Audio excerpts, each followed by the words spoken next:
is the finalization of this particular lesson, okay? So what we're going to be doing is we're going to be working on something called cumulative frequencies.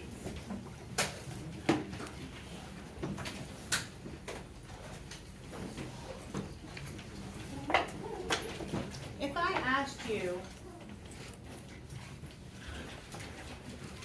how much it rained on a Monday afternoon, you could tell me how many inches or whatever, right? And then if I asked you on Tuesday, you would tell me as well, an individual day.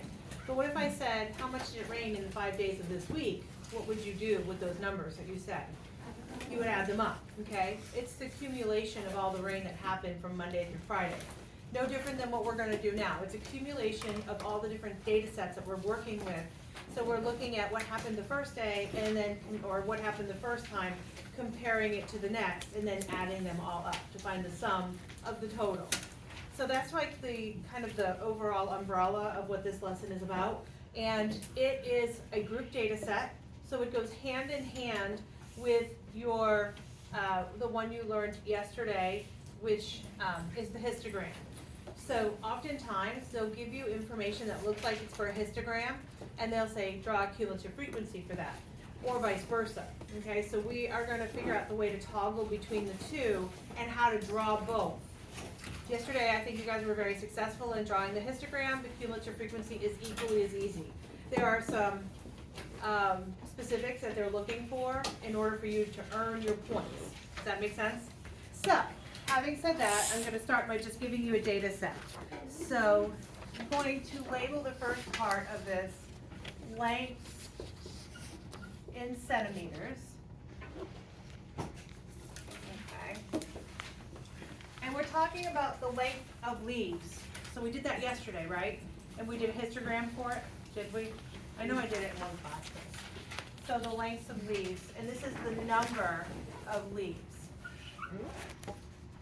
So from 1 to 2, 8, from 3 to 4, 20, from 5 to 7, 38, from 8 to 9, 10, and from 10 to 11, 4. Okay, I'll let you copy that real quick.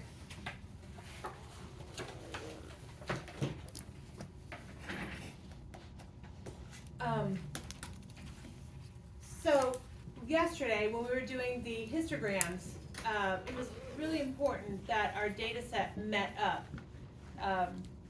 on each of the boundaries. We actually recreated them and called them class boundaries. Does it make sense in this particular case? Leaves could be 2.5 centimeters long in length, yes. So we have to also, for the cumulative frequencies, we have to take into account that you are going to have, they have to meet. So the first thing we're going to do for this particular set is we're going to, as I did yesterday, we're going to take these and write them going down rather than straight across. And we're going to take care of our class boundaries here. So the first one is going to be from what to what? 0.5 to 2.5. Excellent. And there were 8 in that case. The next guy is going to go 2.5 to 4.5 indeed. So there's 20. 4.5 to 7.5. There's 38. 7.5 to 9.5. There's 10. And 9.5 to 11.5. There's 4. So is everybody cool with what I've done so far? Bless you. Thank you. Okay, so what would the second column be referred to as if we were looking at it from the perspective of a histogram? What would that be? Frequency. The frequency, right. So we're all good there? So what we're going to do now is another column called a cumulative frequency. Okay. So the first thing I look at is how many total happened between 0.5 and 2.5. 8. So that remains itself, 8. Okay, now in the next breath, what we are really looking for, and I'm just going to write it here, I'm looking for, in the first one, everything that's less than 2.5. Because everything that's less than 2.5 is indeed 8. Okay, the next one is everything that's less than 4.5, the higher end of our data set. So how many total are less than 4.5?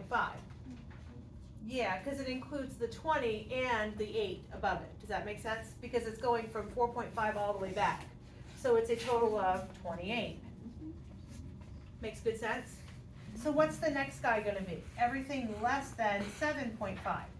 So what is less than 7.5? Yes, and how do you get that really easily? You take this guy, right, and add this guy to it. Does that make sense? So you take the total so far and add the next one to it. How about less than 9.5? 76. And then last but not least, less than 11.5. 8. All right. What do we think? Good? Easy so far? Yes? Okay, so how do we draw a cumulative frequency graph? Because they're going to ask you to draw cumulative frequency graphs often, okay? So it's very much like what we did yesterday. You have an x and a y axis. Yesterday, what was my y-axis? The frequency density. Very good. Frequency density. What is going to be now is the cumulative frequency. So you're going to label that axis. You don't label it, you don't get your points, which is kind of a bummer because they're easy points to get. Okay. The next one we're going to look at here is the lengths in centimeters. So that's the data that I have. So I'm going to write lengths of leaves, I think it was what it was about, it doesn't really matter, in centimeters. That's important, the centimeters. And you're going to think of these as ordered pairs. Your highest one here is 2.5. So my x value is 2.5 and 8. Are we cool? Yeah. Okay, the next one is going to be 4.5 and 28. And all the way down, 7.5 and 66. 9.5 and 76, and 11.5 and 8. The one thing that's not on here is kind of a little unclear sometimes. Does it make sense that in the range, because somebody asked me that yesterday, the range that's right below this, in other words, could things be lower than 0.5? Okay, what would that look like if that was part of this particular data set? It would be from less than 4.5. Does that make sense? I mean, sorry, less than 0.5. How many fall into the category of less than 0.5? 0. So I'm going to have you take into account that that is really your first ordered pair. So you're always going to take into account when 0 happens. Did that make sense? So like 0 is, if it's 0, 0, then you put 0, 0. But in this case, my lowest of my range is 0.5. So, okay, so how do we go about graphing this? Really, really easily. So the first thing we have to look at are my x values are going to go from 0.5 basically all the way up to 11.5. So my x values, what should I count by on my chart, on my graph? Ones. Ones are cool, you know. So I would count by ones. So 1, 2, 3, all the way up to 12.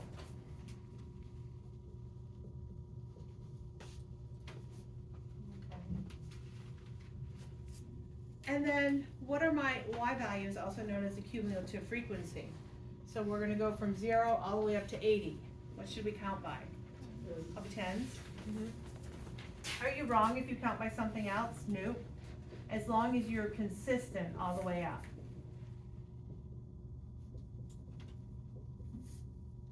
Alrighty? And literally, the ordered pairs that I wrote there are the points you're gonna plot on this graph.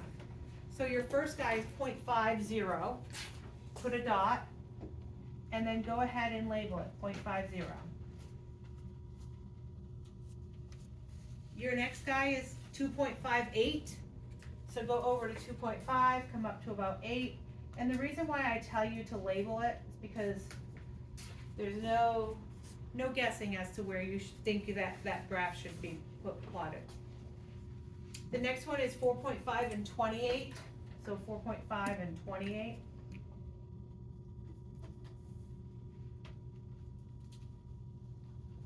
Then 7.5 and 66.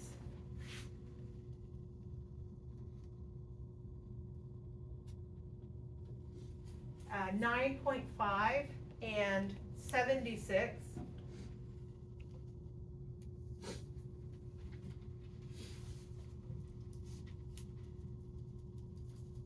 And then last but not least, 11.580.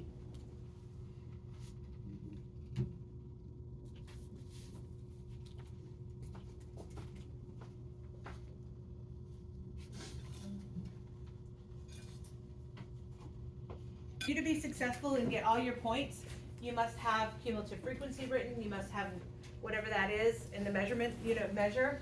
And then the last thing is, these are referred to as S curves. So very smooth, like an S. Not straight line connecting dots, but very smooth S curve. So you're gonna start here, you're gonna smoothly come up to it, like such. And that is your cumulative frequency graph. Horrible, hard. It should be your 100. This should be your grade maker. What do you guys think? Easy, good, yes? So the things to remember is to write cumulative frequency. Make sure you go ahead and put your units of measure down there. Make sure your units that you go across and up are equidistant. So if you choose to count by twos, count by 2 all the way. Your ordered pairs, make sure you label those out, and then it's an S curve. Okay, so how do we feel? Feel good? Yeah. I'm glad. Now I'm going to give you one that I think is rather fun, a little challenging. So let's see how y'all do. All right.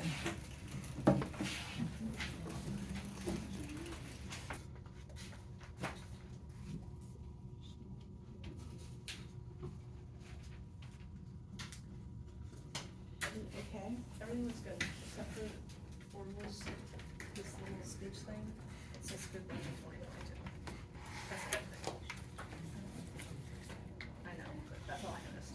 That's his ad. How, and as we start off this thing, what is the cumulative frequency at the first guy?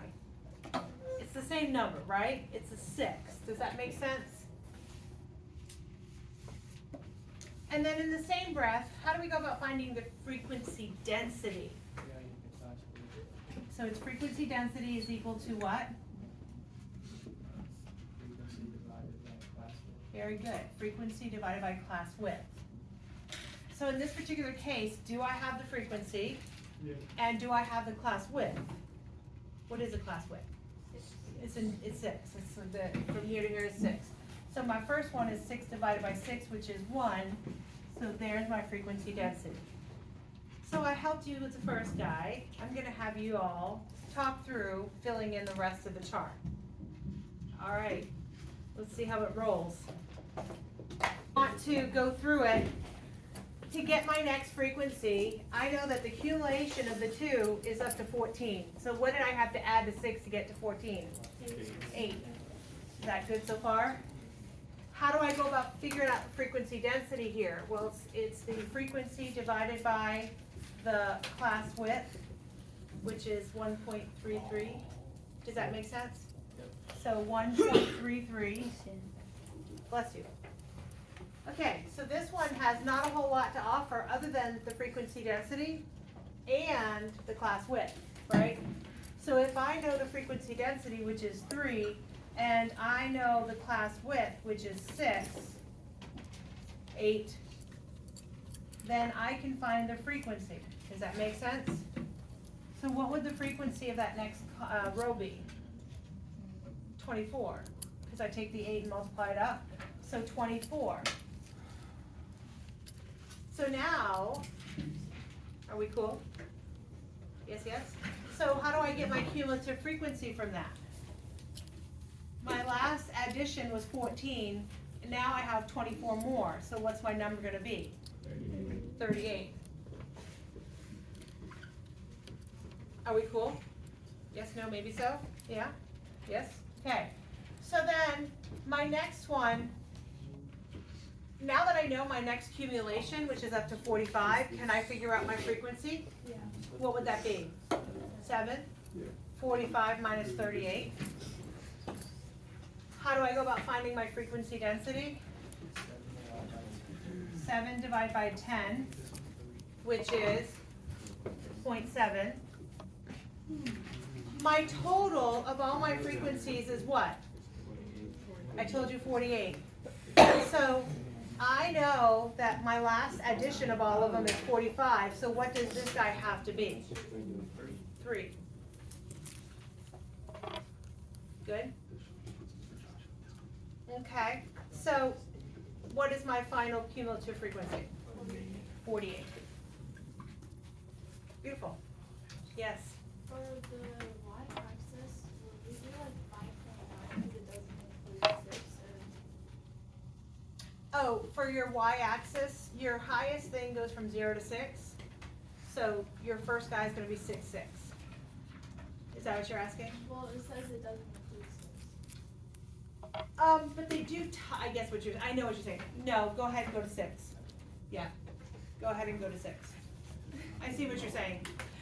And then I would suggest, there's nothing that represents 0, so I would say 0, 0 would be my first guy, just so I hit the axis.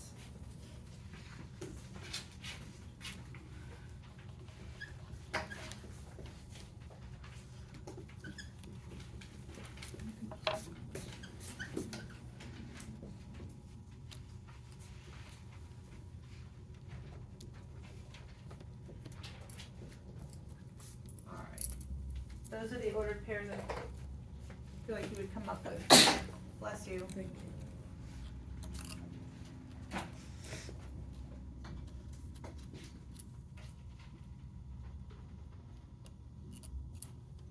How do we feel about this stuff? Pretty easy?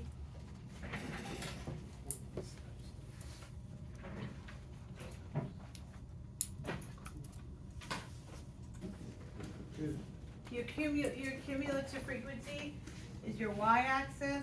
What's my label going to be for my x-axis? Time in minutes. Okay. And so my x-axis goes from 0 to 40. So what are you going to count by? 5 is fine. Mm-hmm.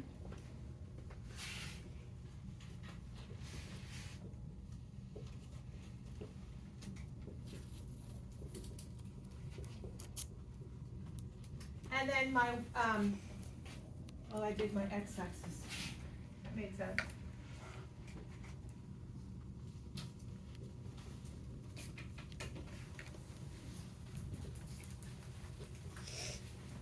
Okay, and my y-axis goes from 0 to 48, so what would I count by there?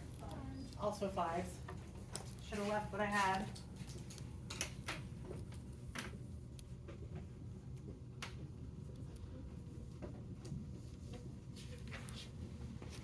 Are we good? My first point is the 0, 0. Nothing's really happening at 0. Okay, what's my next point? 6, 6. Over 6 up 6. And then 12, 14. And then 20, 38.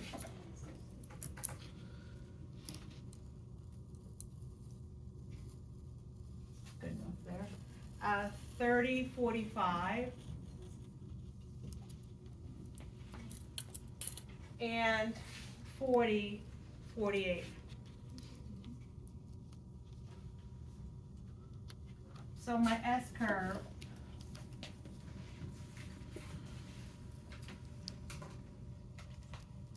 very ugly S curve, but we got an S curve. So what do you guys think? Good stuff? Yes? Okay. So, tomorrow we won't be together. I still don't know where y'all are going, but I will have it posted on Google Classroom.